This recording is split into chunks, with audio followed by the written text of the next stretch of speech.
In 1952, they hired an attorney. Art had left. He'd gone. No, no. Art was still there.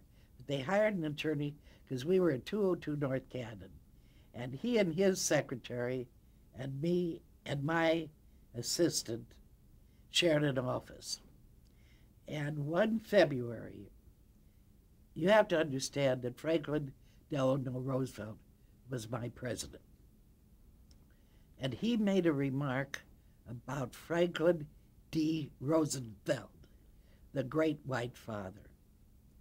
And I was so mad. I looked at him and I thought to myself, you're so stupid. I'm so much brighter than you are, but they won't give me a chance because I'm not a lawyer. So I started calling around, and I found out that under American bar rules, if you're over 25 and have the equivalent in business experience, you don't have to make up your 60 units of college to get into law school.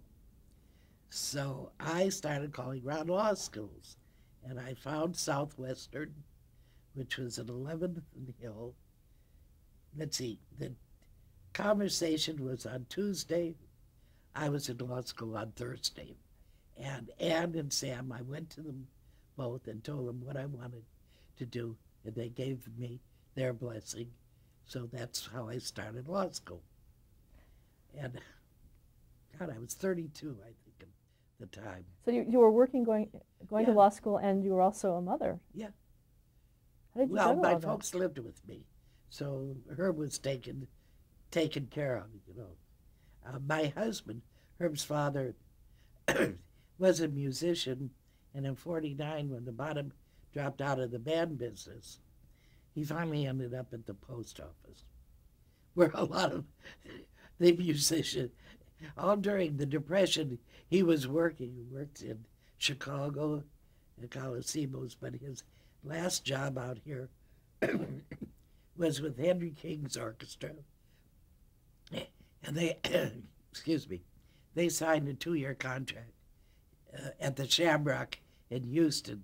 So Paul called, and I said, I'm not moving to Houston. I guess you're going to get out of the band business.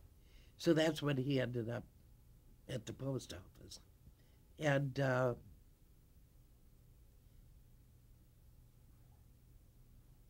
I just, I just love law school. In 1954, this is 2 years after I started, we had two attorneys leave. Ed Rosenthal went to NBC, and Leon Morrell went to CBS.